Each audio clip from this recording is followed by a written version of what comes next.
everybody, welcome back. Today we're going to meet Jesus. uh,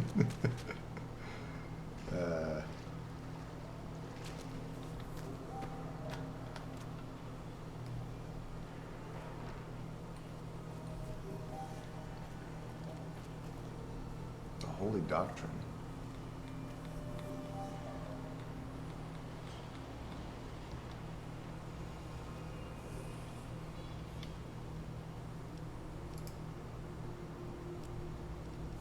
Holy Doctrine. Behold, children of this enlightened brotherhood, I present unto you the 10 holy commandments of your glorious and attractive Father John Turner. It is the will of the prophet and also the stars, yes, thank you, Ophelia, that each and every one of us must carve out our own place in this world. We are beholden to nobody and free to live our lives however we damn well wish, so long as your lifestyle doesn't fuck with anyone else's. A well-regulated militia being necessary to the security of the free state and the right of the people to keep and bear arms shall not be infringed. 3. Drugs expand your mind, so get as high as you want. Sobriety is a sin. Alimony is bullshit and is only recognized as legitimate by inbreds and con artists. The 5th mandate is written with far nicer penmanship than any of the others. Each and every one of us has our destiny written across the heavens in the shiny typography of the stars themselves. We must be ever diligent in our lifelong journey to comprehend the astral truth of the universe and to meet our individual shining destinies with courage and resolve. 6. Taxes are tools of the astral Satan, and anybody that treats taxation as legitimate is walking a path of absolute evil. 7. Sex is pretty cool and we should have more of it. It's definitely not taboo, and contrary to popular belief, you don't actually need to have an established relationship before you can bone each other. 8. It is the role of the prophet to guide the community and no more. It is not a position of power. This community has no need of leadership positions, and if anybody tries to change that, it is your duty to name them for what they are, a politician, the great enemy of the people. 9. Cheating on your spouse isn't a sin. Passing up a chance for a three-way with your spouse is. 10. Don't be an asshole. Passing up a chance for a three-way is. Okay.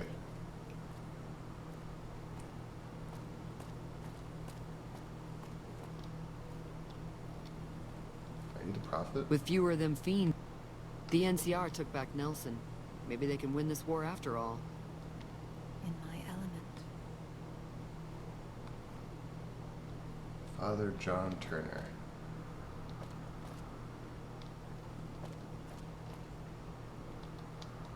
Got a safe or anything around here?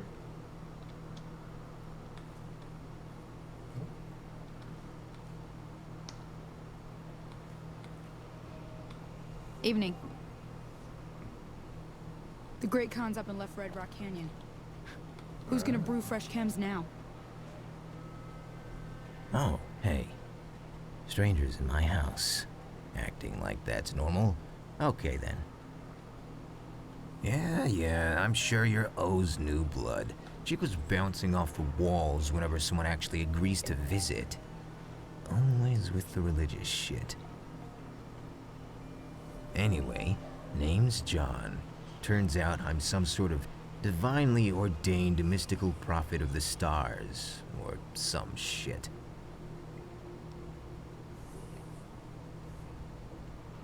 How do you con anybody into believing that nonsense? Well, I'm not really sure, truth be told. See, it started a couple years back. My ex was trying to kick my door down so she could rob me blind, claiming it was part of alimony. Fucking liar. Well, I grabbed all the chems and booze I could carry and hopped out the back window. Probably should have opened it first, but live and learn. Yeah. Anyway, I got really fucked up, so this is a bit fuzzy, but I ended up in the desert, real far into the desert, and I didn't have food or water. Lucky for me, I found some cactuses growing out there. and I survived off those. Turned out they were pretty kick-ass hallucinogens, too. That's another drug-induced blank spot. But somehow I wandered back into civilization, where I bumped into some crazy chick preaching to hobos. We got to chatting.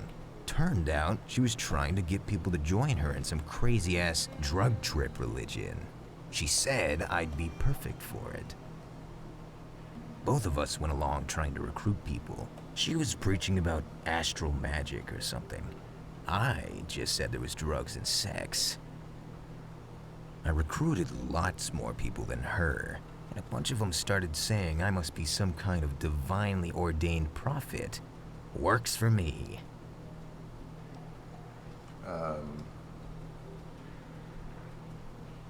Here you guys have orgies. Any room for me to get in on that action? I mean, we can't pass that up in the playthrough. No way. Sorry. Gotta be a full-on member of the religious revolution before you can drop trow with the best of us. Didn't used to be that way, but O was getting real tired of me importing hookers from West Side and then not letting her preach at them. Whatever. You got a lot of guns in here. This ain't a lot of guns. This is a barely adequate amount of guns. If I had my way, I'd have rows of gun racks floor to ceiling. Aside from being just fucking fun to shoot, personal armament is the only surefire method of ensuring peace and fucking equality. It's a lot harder to be oppressed if you can shoot your oppressors in the face. God made man, Sam Colt made man equal.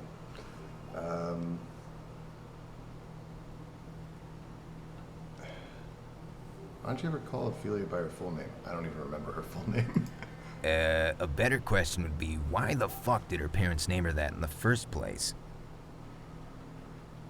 Ophelia is way too many syllables for any kind of reasonable first name.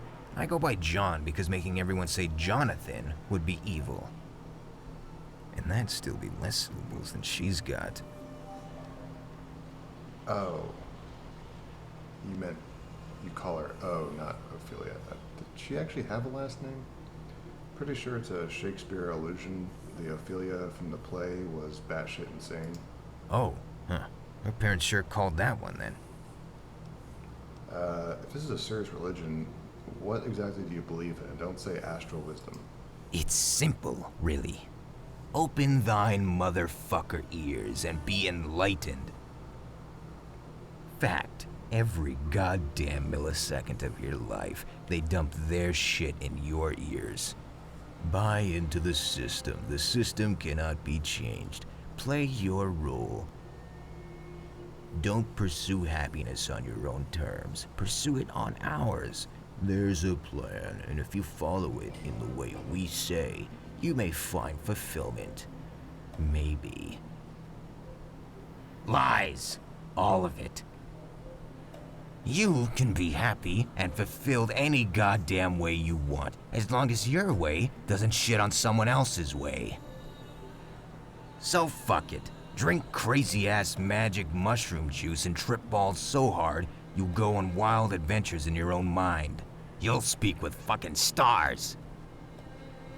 Drop trow and bang 3 pretty girls at the same time. Consort with celestial bodies. Share a jug of moonshine with your kids. Own your life. See? Simple fucking theology. No doubt about that. Got any work for me? Excuse me? You want a fucking job?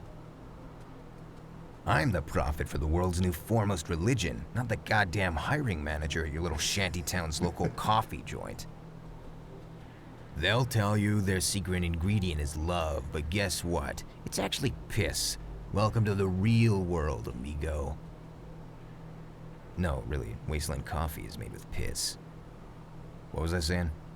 Oh, right. You wanted work. Of course I have work for you. A stable economy is of paramount theological importance and shit. So, here's the thing. There's some conflicts of personality scattered throughout our little family here. Nothing good, right?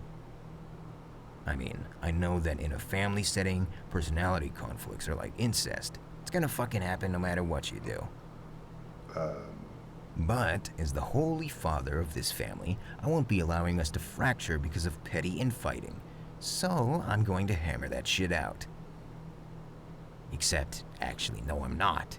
Because you're gonna do it. See what happens when you ask for work? You get to do work.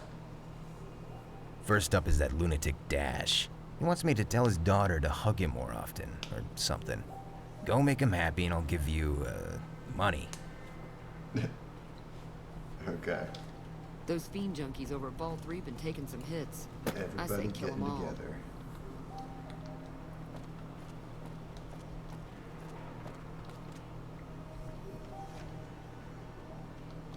Wait, oh, I have to change quests.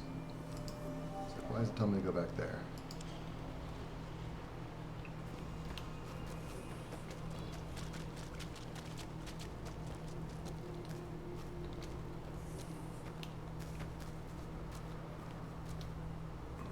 The grow house.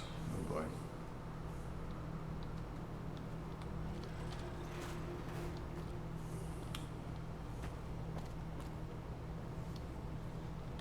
Oh, yet another naive and innocent soul stumbles into my fell clutches. Take care not to incur my wrath, fool, lest I unleash my darkness upon you. Is that a euphemism for shitting on me? I have absolutely no idea what you're talking about. I would expect nothing less from an unenlightened peasant like you. Well, count yourself blessed, for I shall open your third eye. Charlie? You bear the awesome and terrible honor of speaking with Mandy Bloodshadow, wielder of the forbidden and dark arts of darkness. Now, say whatever it is you're here to say, and make it quick, or else I'll set your house on fire. With my mind. Charlie, if she goes near my third eye, shoot her for me, please. Mandy Bloodshadow? You only felt like being ridiculous with a surname? Yes, well, my father says that I've not yet completed enough dark deeds to earn the honor of replacing my entire earthly name. He also said the surname was a freebie, so I could go crazy with it. Does he not see that bearing such an earthly appellation only serves to keep my dark powers tethered to the firmament? So what do you think of the Prophet? Prophet. Really now, I have more claim on that title than anyone, don't I? I am the chosen one, after all. Everyone else here seems to love him. Why don't you? Many of these simple people came here of their own accord, drawn by the promises of the Prophet like unenlightened moths to a flame. They're predisposed to support him, or else they wouldn't have agreed to bind themselves to the spot he chose for them. I never decided to follow him at all. Father said, chosen one or not, you're only 12, and that means we two are bound to the same earthly home. However, Father also said that eons ago, in this hallowed land of Nevada, a person was considered a proper adult once they reached the age of 16. It was 3 years back when he entrusted me with these arcane secrets, meaning, with but one more earthly rotation, I shall at long last be unbound, free to begin my fated peregrinations of this blighted earth. Father and I have already come to an accord on this. A pact, bound in unholy blood, to at last grant me freedom to leave on the day of my majority. Also, I get to change my name. I'm thinking about Astoria Bloodshadow. The etymological root being astrology, of course. Anywhere in particular you're planning to go? The next chapter of my destiny is, as of yet, unwritten. I shall go wherever the stars guide me until I achieve true transcendent power. Alright. Good. Flee while you still have the chance. I banish you from this dark citadel. Alright. Dash Killblood. Well, well. Look at this.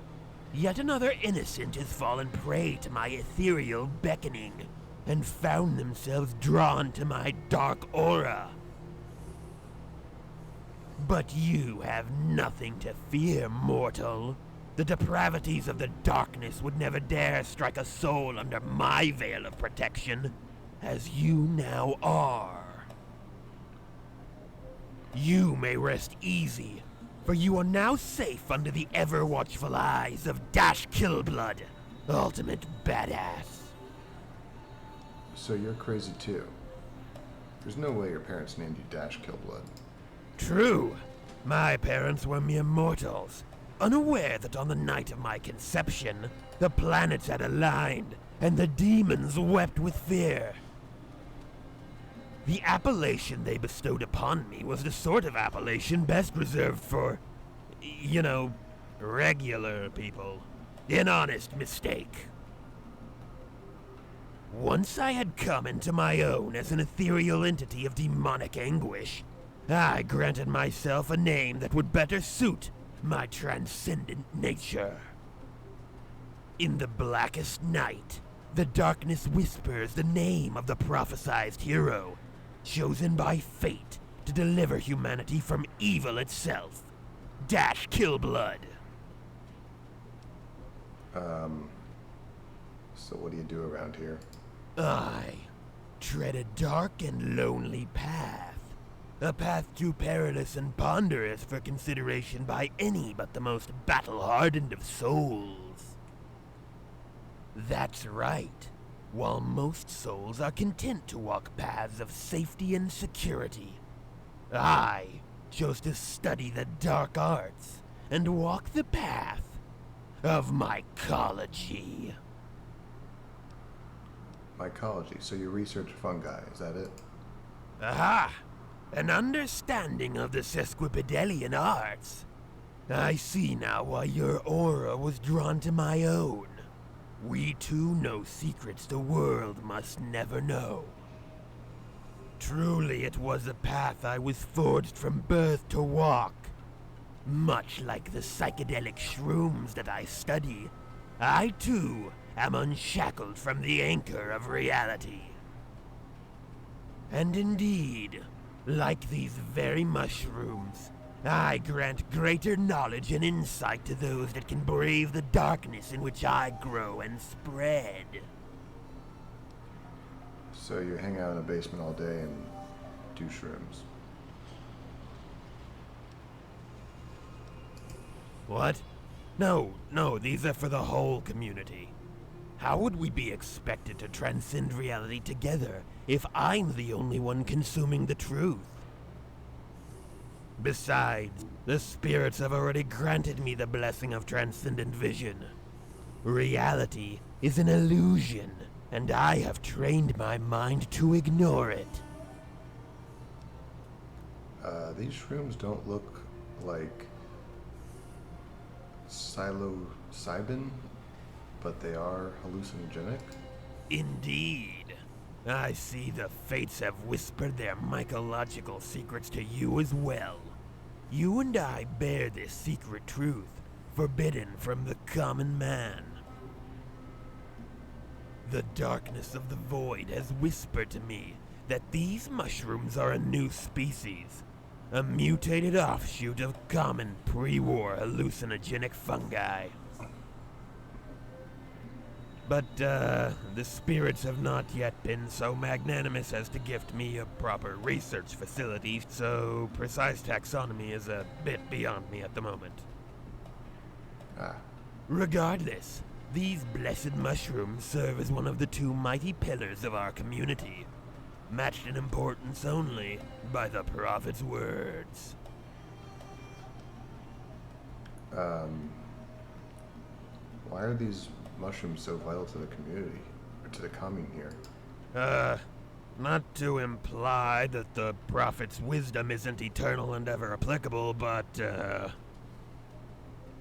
well, without the transcendent vision these sacred mushrooms allow, the prophet's doctrines would mostly be instructions to get high and bang.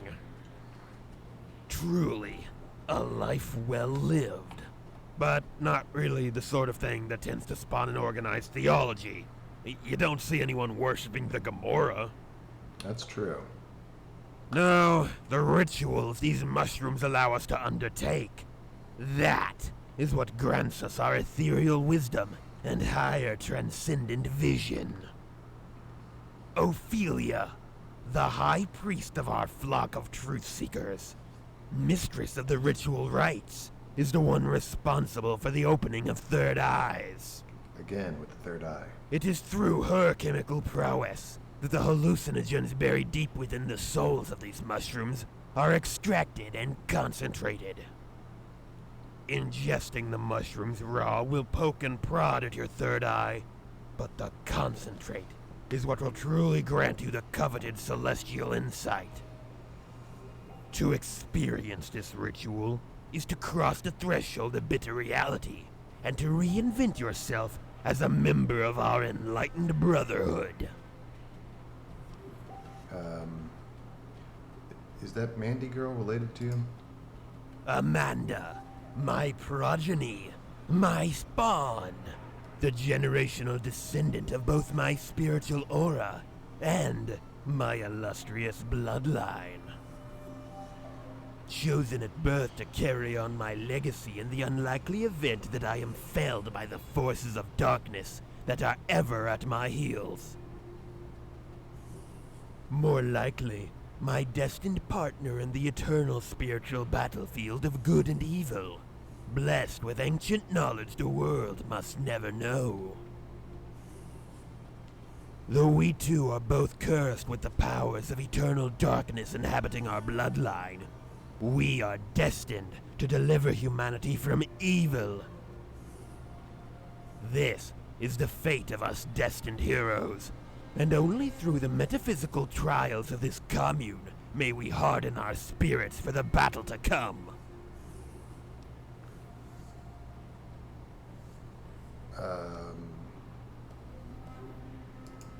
Well, you don't have to say it like that. But, yes.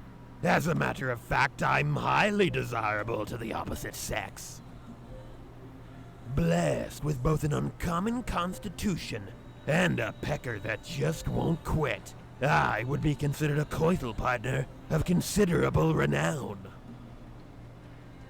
And that's not even factoring into the equation that any offspring born of my loins are guaranteed a bright future as children of destiny. No doubt this community would be overrun with little chosen ones if the prophet hadn't ordained that birth control is mandatory for communal orgies. So, where's Mandy's mom anyway? Was she not cool with all your theatrics? No, she was not. She told me that she would be ever by my side to prevent our fated progeny from taking after me. Well, that cosmic joke's on her, for the blood of destiny runs through my veins, and whether Mary liked it or not, through my daughter's veins too. When Amanda's first word was, "Darkness," Mary announced she was washing her hands of the whole affair and she packed her bags. Just as well, for now, I have all the freedom in the multiverse to raise Amanda with the full knowledge of her chosen destiny. So all this chosen by fate stuff, you preach it. What if hypothetically you were wrong about it? And what if I am? If I was not destined for greatness, then I only see two choices before me: to strive for greatness on my own terms, or to wallow in futility. If the stars have not set me on a destined path to astral greatness, then it's up to me to find that path on my own terms and take the first step. And if I live each day believing with every fiber of my dark being that I am chosen by fate, behaving as a destined hero ought to behave, Well, then, that just sounds like I made my own place in the world and lived a life of self-improvement and universal contemplation. And somehow that sounds like a pretty decent way to live, chosen one or not. Can you tell me anything about the community here? Most certainly. Listen well, and you may count yourself as my pupil in the forbidden arts. While we are, of course, ever menaced by dark forces hiding behind the fell shroud of human perception. Otherwise, this place is safe. Raiders, slavers, and other such petty mortal threats have no hold here. This valley is both well hidden and eminently defensible. Beyond that, we chosen few are free to ponder the higher mysteries of our place in the universe through mind-opening substances and rituals. And when not dabbling in astral enigmas, our minds shackled to the firmament, we engage in other secret acts of leisure and human comfort. What can you tell me about the Prophet? A man of impressive wisdom. No doubt it took much focus and discipline to achieve such wisdom, for it does not come easily to mortal men. After countless peregrinations of the soul, he delivered unto the world a document of surpassing brilliance. His words whispered to the darkness of my tortured soul, and so I decided to join his community of truth seekers. Though my own third eye has always been open to the astral secrets, I felt it was my solemn duty to assist the Prophet in spreading his wisdom. After all, what kind of prophesized hero would I be if I refused a chance to help mere mortals in their eternal search for the truth of the universe? Prophet told me to help you with some personal issue. What's up? The Prophet's wisdom knows no bounds, for I do indeed find myself struggling with an interpersonal conundrum. It is a matter of the gravest concern, for it centers around my daughter. You see, I sense an ethereal cloud of malicious intent hovering over her. Of late, where once we conferred as equals in our hunt for astral knowledge, she now stands reticent and unwilling to speak to me at length. Of course, I place absolute faith in the strength of her soul, but still, I find myself fearing that, mayhaps, she's delved into the darker mysteries. It would be unbecoming for a destined hero such as myself to allow my daughter to be tempted by the evils of this blighted world. And yet, she refuses to speak earnestly to me, and I would never dare to pry where I am unwanted. What's a chosen one to do? And so, I give unto you the sacred responsibility of speaking to her and doing what you can to banish this pall of darkness. I believe in you. Are you asking me to tell your daughter to stop being a teenager? Until next our souls clash in amicable dialogue then. Uh-huh. Once again, you tempt fate by subjecting yourself to my my darkness. Well, go on then.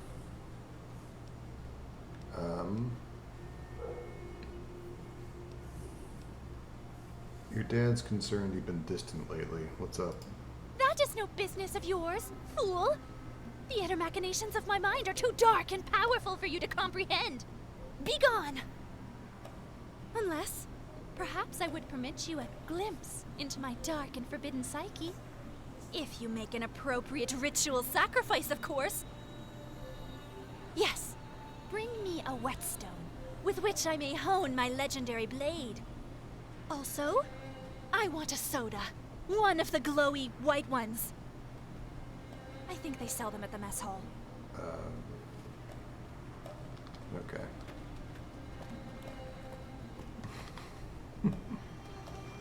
Mess hall.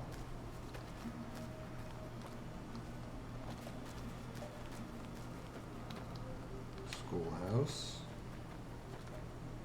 Bunkhouse.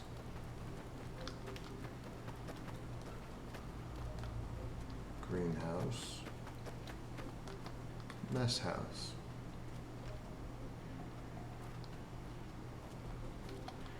Hey. Hey! You're new, yeah? That means I'm not the newest member anymore. Badass, man. Well, listen up, newbie. Folks around here call me Slicker, and you're gonna be answering to me from now on. Work hard, and I might put in a good word. Not a member of your... Yeah, sure, why don't you go fuck yourself? Man, why does everybody always say that to me, goddammit?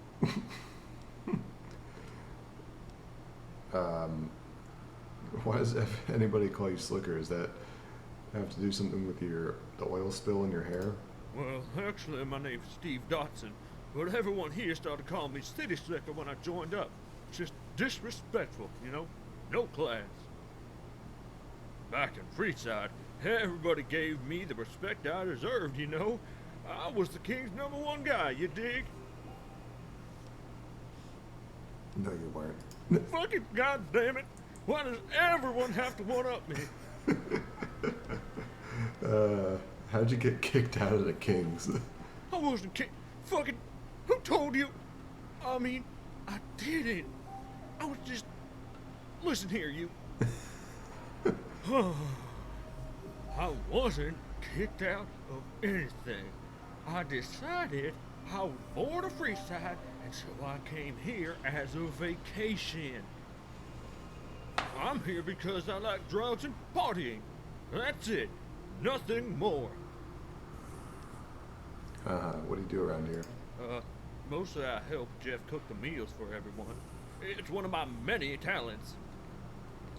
I'm also working on, a personal thing. Don't worry about it.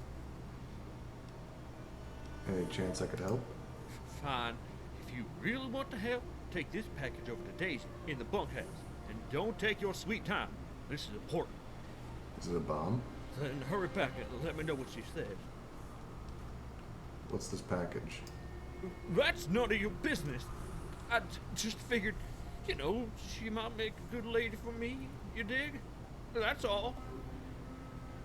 So, I figured I'd send a gift of some sexy pictures of me without a shirt on. I'm extremely buff and attractive. Now, get going! Okay. Jeff? Hola. Hey, you sell stuff? What do you do here? Dude, I run the grill. You hungry, man?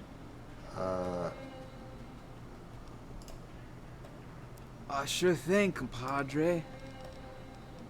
Okay.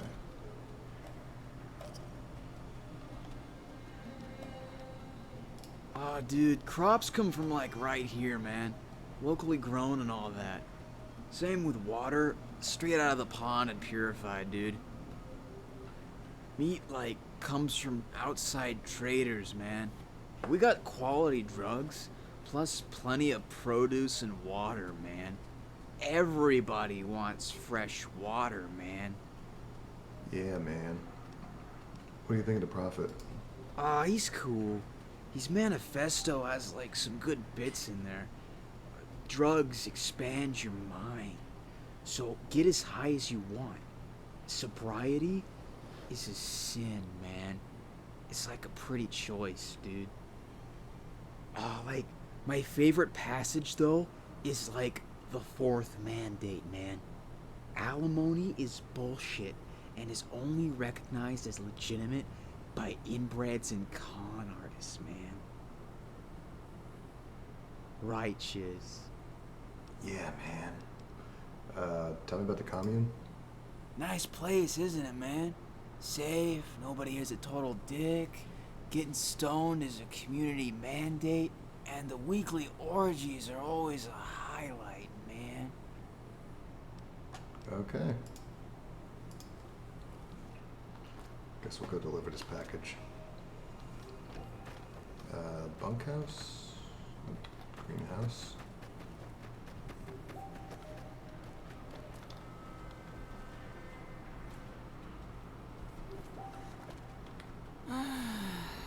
What? Who are you? Who cares? Ugh, fine. I'm Daisy. Nice to meet you. I guess. If you say so. Something wrong? Not especially. So what's your story? Ugh, come on. You don't really care about this stuff, do you? Yeah, but my viewers might. Genuinely interested? Fine. This place is pretty out of the way, but I'm sure you noticed it's not so far from fiend territory. That's what I was. Well, I got myself gut shot by some NCR prick. Was blacking out on the side of the road until Ophelia stumbled over my carcass.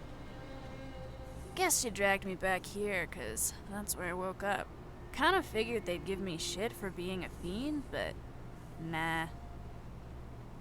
They just wanted me to chill out and do more chems with them, so fuck it, works for me. I get shot less this way, anyhow. What do you do around here? I lead the group Campfire Songs. The CAMPFIRESONG song? No. Thoughts on the Prophet? Whatever. Pretty fucking arrogant title to give yourself, isn't it? I don't care. I'm here 'cause I got nowhere else to go, and I'm staying for the drugs and sex. Well, here's a package. Okay. Oh, look. There's a bunch of Med-X rolling around in the box. That's nice. And the letter. Dear Daisy, you are very pretty, and I like you a lot. That's not how semicolons work. Ooh. I want you to please be my girlfriend. If you will be my girlfriend, say yes, and we will be very happy together forever. That's fine. I don't like punctuation in my sentences anyway. I have included some Med-X because I heard you like Med-X a lot. Broken clock is right twice, I guess. Roses are red, violets are blue. Please let me see your boobs. Rhythm is off and that rhyme doesn't work. Well, your letter is incredibly stupid and terrible, and you should probably never write anything ever again. But I do like Med-X, so... Wanna fuck?